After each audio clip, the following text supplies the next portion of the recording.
Hello everyone, welcome to this new installment of the Wrestling Analyst. Today I'm going to take a look at what happened last night, November 4th, on the episode of Smackdown from St. Louis, Missouri. So, show starts right off the bat with Liv Morgan versus Sonya Deville. Now Liv wants to continue to dominate the feud, while Sonya wants to get her first win in the feud.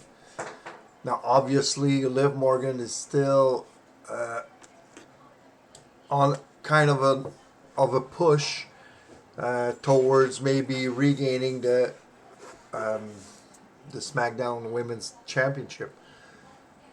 So, Liv Morgan during the match, she performs a couple of suicide dives. Becomes more of a risk taker during the matches, and that shows. And she's like the new persona that we're giving now. We're given now from Liv Morgan, is that she enjoys the pain even when it's on herself. So at one point in the match, Deville wants to German suplex her outside the ring through a table. Liv is holding on to the ropes, and then she just lets go and throws herself and Deville on the table, and then she just laughs about it. At one point, Deville power bombs her on a pile of chairs, and on that moment, I thought maybe that Deville would get her win, but Liv kicked out, and Morgan wins the match with Oblivion on the chairs. So that just further proves that Deville is playing the role of a jobber there, and Liv is continuing her momentum towards maybe having a rematch against Ronda Rousey down the line. I think what they're doing right now with Liv Morgan is to change a little bit her persona from a happy-go-lucky whatever to a more extreme and tougher opponent, just to bring her credibility up. And well, that's it. Bring her credibility up, bring her toughness up, so that she can become a serious contender for Ronda Rousey. So that's what I think. Now, Sonya Deville, on the other hand, she is a good performer. She is a good wrestler. She just doesn't have the push that she well, let's say it like that she deserves. I said it on Twitter the other day. The best thing that could happen to her is to go back to NXT and have a championship run in NXT, just like Mandy Rose is having right now. Maybe not as long, but at least go down, get a couple of big feuds there, win the NXT title, women's title, and come back on the main roster with a whole new credibility to her. But will that happen? I don't think so for now. So after that first segment, backstage, Emma gets an interview, and during the interview, Xia Li intervenes and says that Emma is talking a lot, but she did lose that match against Ronda Rousey. Now Emma goes and says, "Well, that was Ronda Rousey. She's no slouch and everything." And Emma just pushes Xia Li. So is this gonna be the first feud for Emma in her comeback? That's what I think. That's what I think. So Xia Li, even though she's a good performer too, She is more of a jobber. No, not jobber, but let's tell it like it is. She's enhancement talent for right now, and she's there to put other women over, and there's no shame in that. Everyone wants to be in WWE. Hell, they would have given me a jobber position in WWE. I would have been happy, but but apart from that, I think that this is going to be the first feud, and that Emma is going to be getting over with this. Is going to go over in this feud if feud is happening. And then there was a vignette announcing the Viking Raiders again. The female voice obviously is Sarah Logan, which is coming back with the Viking Raiders. And I sure hope that this time around Sarah Logan will get pushed a little bit better as a Viking persona with the Viking Raiders than the run she had before. So match number two. Ricochet versus LA Knight. Now this match takes place because of what happened last week between the two of them. Okay? So that's why this match is happening. LA Knight wants to win to continue to establish himself as the megastar. And Ricochet would love to shut the hell up. Well, shut LA Knight's mouth off. Anyway. This loud mouth. Anyway. So, LA Knight is a classic heel. He cheats. He's arrogant.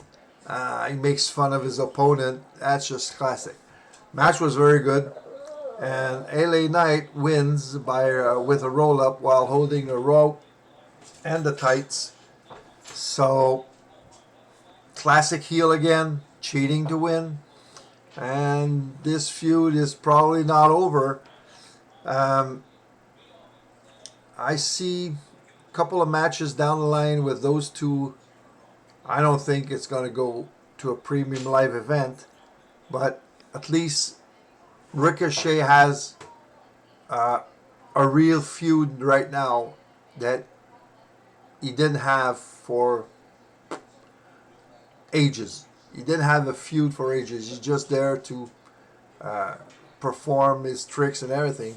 And now he's probably going to get a feud with LA Knight, which is good. Both men could benefit from that. Segment 2, Bloodline. Sammy says that Jay tells Jay not to go to the ring, and Jay says, "Well, that's a Uso thing. We were tag team champs before you, and we will be tag team champs long after you're gone." And Jimmy and Jay are going to the ring to Sammy's dismay. Now, this sentence from Jey Uso is very important. We were tag team champions before you and will long be after you're gone. Now, that's a clue for Sammy's turn eventually. A lot of people wish that. I am one of them. Sami Zayn turns on the Usos at one point, reunites with Kevin Owens, and they go on to challenge the Usos for the tag titles, and they win, and they take the titles from the Usos. I am one of those people that want that, and this sentence here said by Jey Uso is exactly a tease for that. So, I'm not saying it will happen, but that's a very good tease for that to happen. Now, following segment was Bray Wyatt. He talks about how he is and how he hates himself sometimes, and he gets interrupted by a technical guy in the back, gets the guy to apologize and just let him leave unharmed. But he was like, "I'm hating myself. I want to smash you. I want to." So it's like he's battling the gimmick right now with Bray Wyatt is he's battling with himself to be a better man.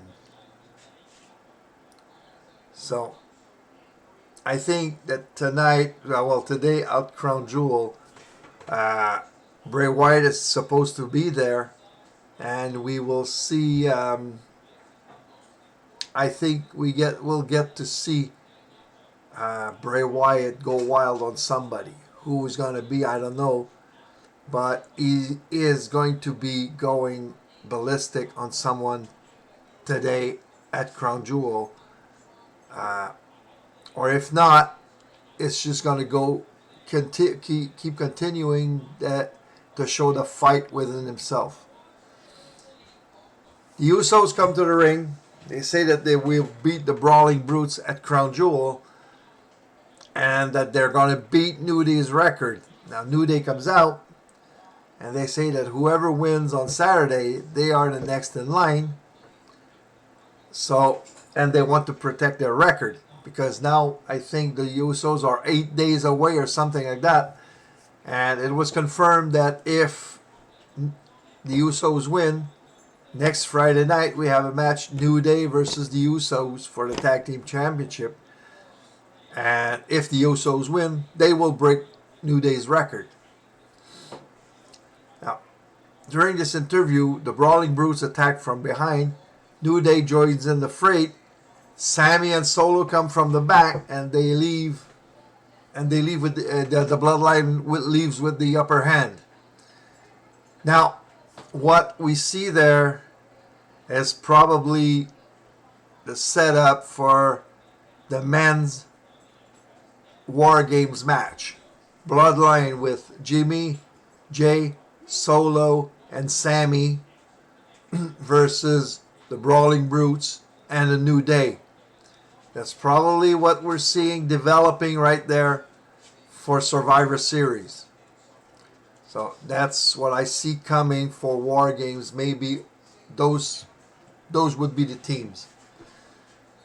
Now, other segment, Rey Mysterio. Kayla Braxton asks Rey if he'd like to win the Intercontinental Championship and everything, and says he will take the pain that Gunther is. I was going to say Walter. Gunther gives to him and transform it into rage and everything. And he says he will become the next Intercontinental Champion. I had my doubts on that, and it's going to be confirmed later. It was confirmed later in the night. Match number 3. Shayna Baszler versus Natalya. Now, first of all, Shayna has a new music entrance team. So that signals a new beginning for Shayna. Now, I would have loved for Shayna to have her NXT theme back. Because I think it was kicking ass. That theme back in NXT was very good for her. Well, they had a new music, so like I said, it's a new beginning for Shayna. She's accompanied by Ronda, who told her she had to get back her killer instinct. Now, she's facing Natalya, who wants to avenge a sneak attack from Shayna last week. And during the match, commentators were talking about Shayna when she came to the main roster, that she didn't have the same edge as she had in NXT. And she didn't have that killer mentality. And they say that sometimes when they get to the main rosters, they lose themselves with the hype, with all the Sorry, I'm picking up my dog here. He's being a brat. Say hi to everyone.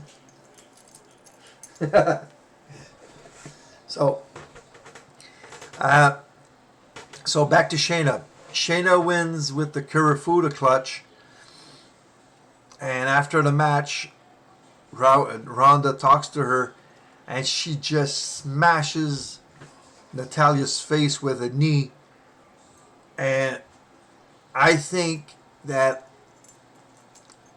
well, we they didn't say, but Natalia was bleeding from the nose after the blow. So did the knee just was too hard or whatever? Was it an accident or was it done on purpose? Because sometimes they would do small things like that. Well, I'm not saying a broken nose is a small thing, but they will do small things like that. Wrestlers will accept to get hurt at one point to further establish a storyline. Now, what tells me that what this result and this action tells me is that it's really a new beginning for Shayna Baszler, and it's been a long time coming. She should have built her like she was in NXT in the first place, a freaking beast, no take no prisoner attitude. And if you never watched Shayna Baszler in NXT, go watch her matches against Ember Moon, against Io Shirai, against Kairi Sane.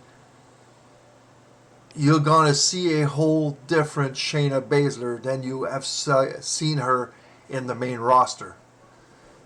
Shayna is a beast in the ring. She can put on 3, 4, 5-star matches in the ring, and she wasn't used like that on the main roster, and that is a shame. Next segment, MVP says that Omos beat 4 guys on Monday, and he has selected 5 for Braun. Now, was Braun gonna beat all 5 of them? No, because the reason is, the 5 come to the ring, and Braun just runs them over, and he catches up to MVP, and proceeds to give him 3 running power slams. Now, why did this not turn into a match for Braun versus the 5 guys? It's simply because they didn't want Braun to appear stronger, better, and more fearsome than Omos. You saw Omos beat 4 guys Monday. Now, if Braun would have beaten 5 guys last night, everyone would have said, well, Braun is going to win. So right now, I think Braun is going to win, like I said on my predictions. And right now, it's like, okay, Omos can beat 4 guys. So can Braun Strowman really beat Omos?